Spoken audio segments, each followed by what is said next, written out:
She was just another alien slave, until her new owner set her free. The auction block's shadow. The holding cells beneath Nexus Station reeked of fear, unwashed bodies, and broken dreams. Zara Vex pressed her back against the cold durasteel wall, her silver-blue skin marked with fresh bruises that stood out like dark storms against her natural luminescence. The bioluminescent patterns along her arms and neck, markings that had once pulsed with joy and indicated her emotional state to other Zephyrians, now flickered weakly, barely visible in the dim light. 3 months. 3 months since the raiders had descended upon New Zephyr like locusts, tearing apart the peaceful colony her people had built among the crystal gardens of the Outer Rim. Her family's screams still echoed in her nightmares, mixing with the sound of plasma fire and collapsing biodome structures. The Zephyrians had never known war, never conceived that beings could harbor such cruelty toward others. Their entire culture was built on harmony, on the gentle cultivation of living crystals that sang in the wind and provided all their needs. That innocence had made them perfect victims. Around her in the cramped cell, dozens of other beings from across the galaxy huddled in their own private hells. A young Altarian boy, no more than 10 standard years, whimpered softly for his mother. An elderly Corvan male stared at nothing, his forearms wrapped around himself in a futile attempt at comfort. They had all learned the same bitter lesson. Hope was a luxury that led only to deeper pain.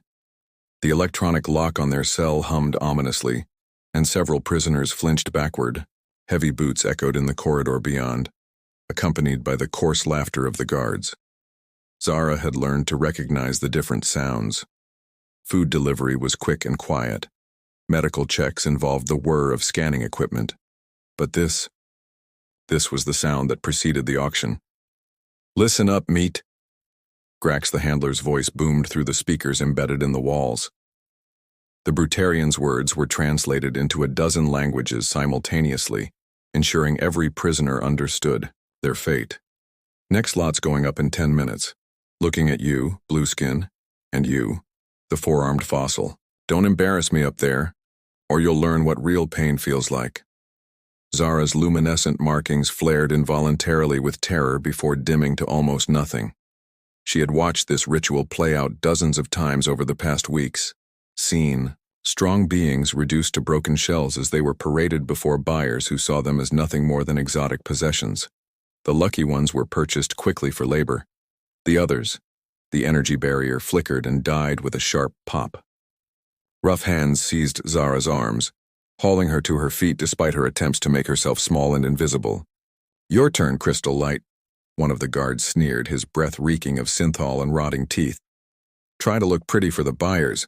Maybe you'll end up somewhere soft instead of the mining colonies."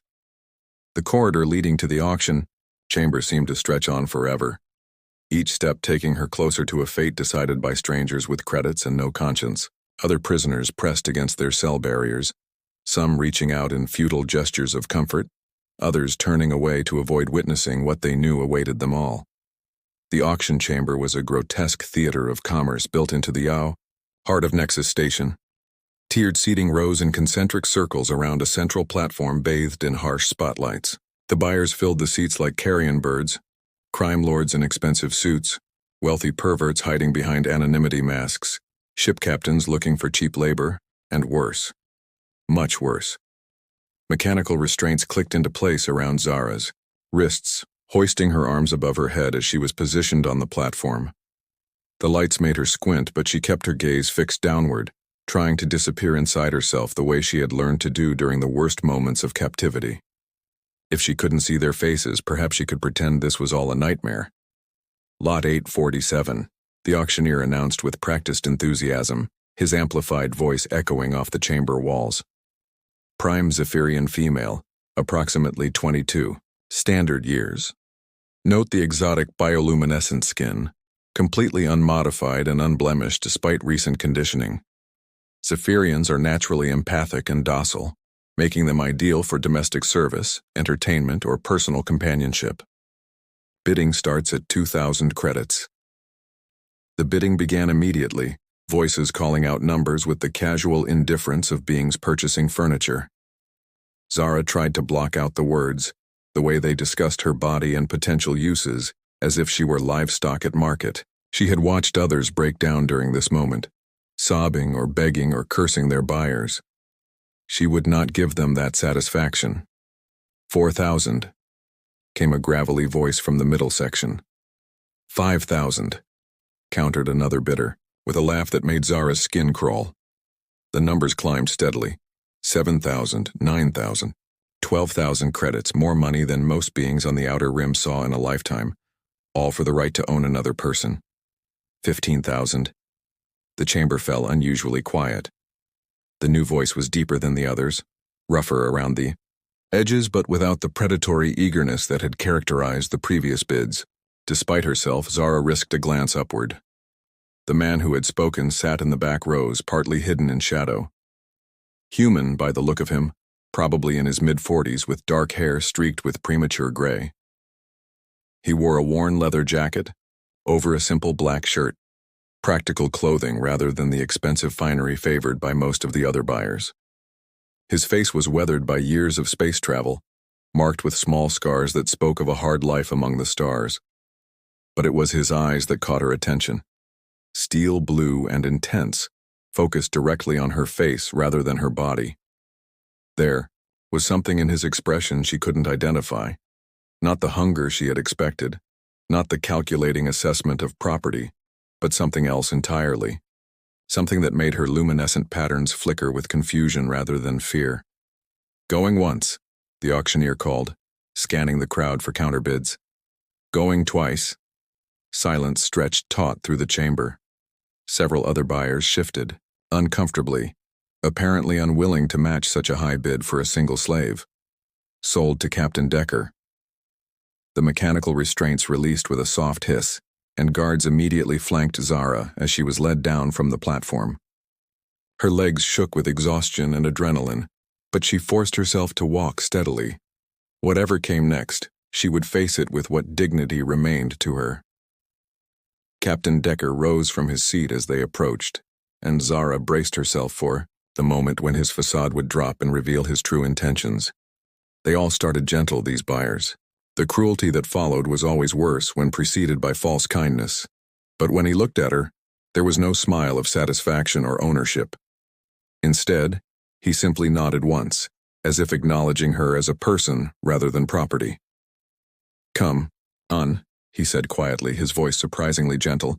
"Let's get you out of here." He didn't grab her arm or attach a restraint collar as she had expected.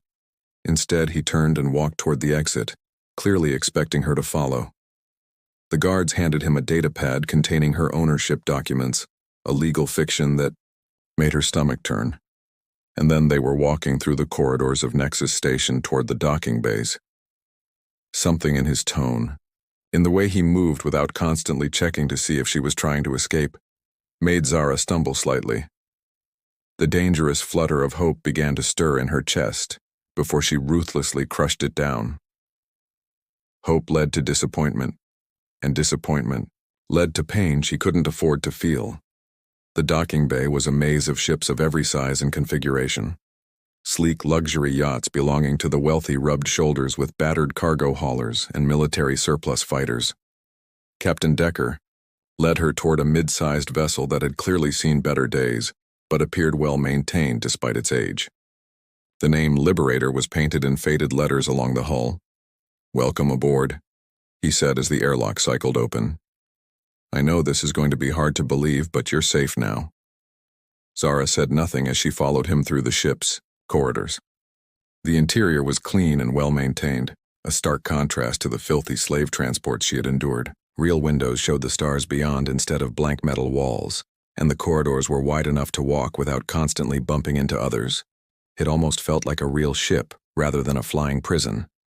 "This will be your quarters, Captain," Decker said, stopping at a door that slid open with a soft whisper. Zara stepped inside cautiously, her eyes widening despite her determination to remain unmoved. The room was small but comfortable. A real bed with clean sheets, a small desk, even a viewport showing the swirling colors of hyperspace as the station fell away behind them. It was more luxury than she had seen in months. "The door locks from the inside," Captain Decker added quietly. You're the only one with the access code. Wounds that bind. Zara woke to the gentle hum of the ship's engines and the soft chime of the communication system. For a moment, panic seized her as she forgot where she was. The clean sheets and comfortable bed seemed like a cruel dream. But then Captain Decker's voice came through the door, patient and unhurried. Zara? I brought breakfast. You don't have to let me in if you don't want to. She had been aboard the Liberator for 3 days now, and still the captain treated her like a person rather than property. Each morning he brought food, each evening he checked to see if she needed anything, and in between, he left her completely alone. The freedom to choose when to emerge from her quarters felt strange and precious. When she opened the door, he stood holding a tray with what smelled like real eggs and bread, luxuries she hadn't tasted since New Zephyr fell. His weathered face showed no impatience at her hesitation, only quiet understanding. Thank you, she managed, accepting the tray with hands that barely trembled now. Her bioluminescent patterns had begun to show faint glimmers of color again, though she tried to keep them dim. On Zephyr, emotional displays through their natural light patterns had been considered beautiful, but months of captivity had taught her to hide any sign of feeling. There's someone I'd like you to meet today, Captain Decker said carefully. Only if you're ready, no pressure. Zara's patterns flickered with anxiety before she could suppress them. Another person you bought? Not exactly. His smile was gentle. Nyx is part of the crew. She's been eager to meet you, but she understands about taking things slow. 20 minutes later, Zara found herself in what Captain Decker called the common area, a space that felt more like a living room than part of a starship. Comfortable chairs surrounded a low table, and a large viewport showed the streaming stars of hyperspace. It was here that she first encountered Nyx Valara. The holographic projection that materialized was beautiful in an ethereal way, a woman with flowing dark hair and kind eyes that seemed to hold depths of understanding. But it was her voice that made Zara's breath catch, soft and melodious with subtle harmonics that reminded her of home. Hello, Zara, Nyx said, her form flickering slightly as she adjusted her projection. I'm Nyx. I run the ship's systems, but more importantly, I'm someone who understands what you've been through.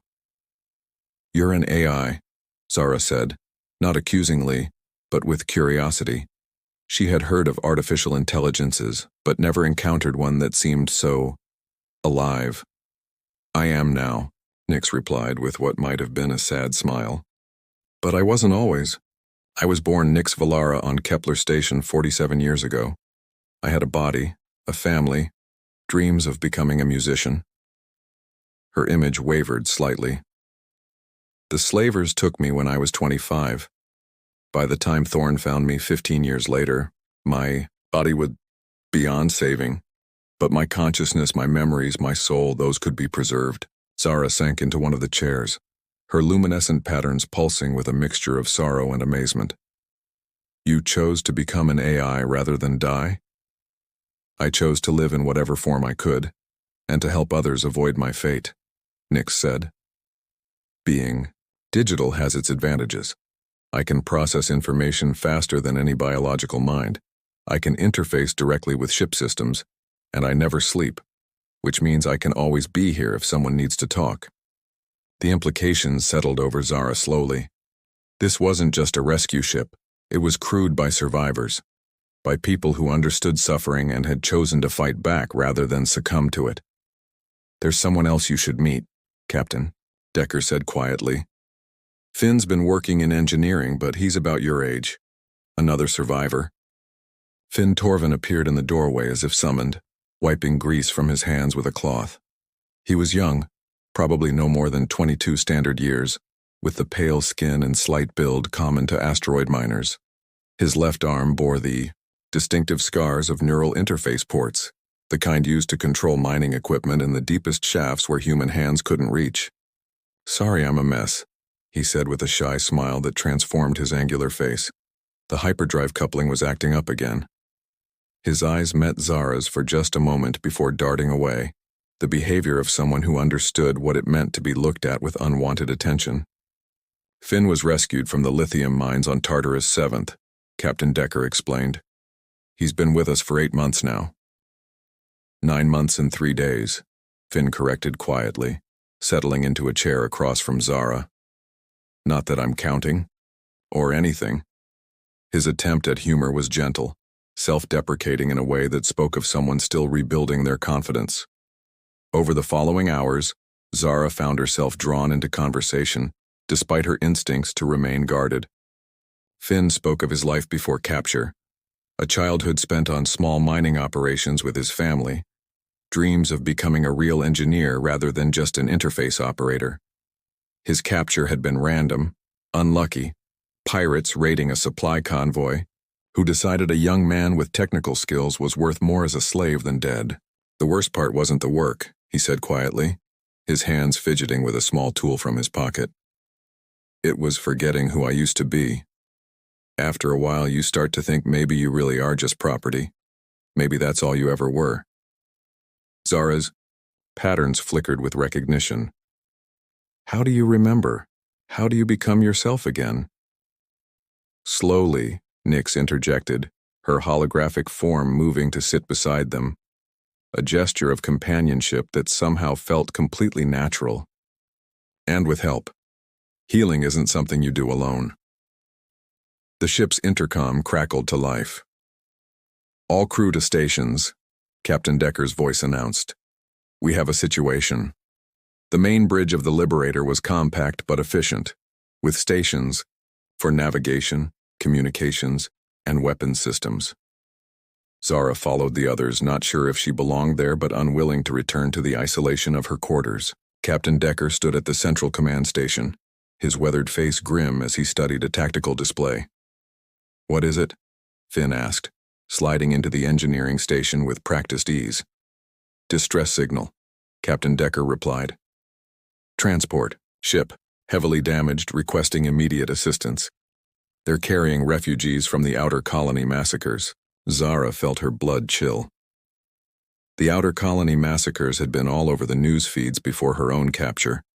Entire settlements wiped out by what the authorities claimed were resource disputes, but which everyone knew were actually slave raids disguised as warfare. Could be a trap, Nyx observed, her image appearing at multiple stations simultaneously as she analyzed the incoming data. The signal pattern is consistent with genuine distress, but we've seen false flags before. Scan for other ships in the area, Captain Decker ordered. If it's an ambush, they won't be alone. Minutes passed in tense silence as the Liberator's sensors swept the surrounding space. Finally, Nyx shook her head. Nothing. If there are other ships, they're running completely silent. Risk assessment? Captain Decker asked. Moderate to high, Nyx replied. But if the distress call is genuine, there could be dozens of lives at stake, including children. Zara found herself speaking before she consciously decided to. We have to help them. Everyone turned to look at her, and she felt her patterns flare with embarrassment. But Captain Decker's expression was thoughtful rather than dismissive. You're right, he said simply. We can't leave them. Finn, can you give us more speed? Already on it, the young engineer replied, his fingers dancing over his controls. Hyperspace exit in 20 minutes. The transport ship hung in space like a wounded bird, its hull scarred by weapons fire and one engine completely destroyed. As the Liberator approached, Zara could see bodies drifting in the void, beings who hadn't made it to the escape pods in time. 23 life signs aboard, Nyx reported. Mixed species, including at least 6 children. Hull breach in Section 4, life support failing. Begin emergency docking procedures, Captain Decker ordered. Finn, I need you to assess their engine damage. Zara. He paused, looking at her carefully. Would you be willing to help with the children? You don't have to, but sometimes having someone who understands trauma can make all the difference. Zara's luminescent patterns pulsed rapidly as fear and determination warred in her chest. She thought of the Altarian boy in the holding cell, crying for his mother. She thought of her own younger siblings, lost when New Zephyr fell. Yes, she said quietly. I'll help. The refugees were a mixture of species: humans, centaurians, a few Valdorians with their distinctive scaled skin, and others Zara didn't recognize. They huddled in the transport's main cargo hold, surrounded by the hastily packed belongings they had managed to save. The children clung to adults who might or might not have been their parents, their eyes wide with the particular kind of fear that came from having lost everything. Zara approached slowly, her patterns deliberately dim and soothing. An elderly Centaurian woman looked up at her with suspicion mixed with desperate hope. "Are you here to help us or hurt us?" she asked bluntly. "To help," Zara replied, kneeling, down to the woman's level. "My name is Zara. These people saved me too." One of the children, a human girl no more than 8 years old, detached herself from the group and approached Zara with the fearless curiosity of the very young. "Your skin glows," she observed. "Are you magic?" Zara's patterns brightened involuntarily. The first time in months they had responded to joy rather than fear. "Something like that," she said softly. "Would you like to see?" She let her patterns dance in gentle waves of blue and silver, creating simple shapes and patterns that made the child giggle. Other children began to gather around, drawn by the display, and gradually the adults began to relax as well. "We thought we were safe on Carrion Prime," the elderly Centaurian woman said quietly, as Zara continued her light show for the children. "It was supposed to be neutral territory, but the raiders don't care about treaties." "How did you escape?" Zara asked, though part of her dreaded the answer. "Captain Morrison and his crew," the woman replied. "They stayed behind to give us time to reach the transport. I don't know if any of them made it." Zara felt the familiar weight of survivor's guilt settle on her shoulders. So many good people died fighting the slavers, while those they saved carried the burden of knowing others had paid the ultimate price for their freedom. "They chose to fight," she said, as much to herself as to the woman. "That choice mattered. Your survival honors their sacrifice."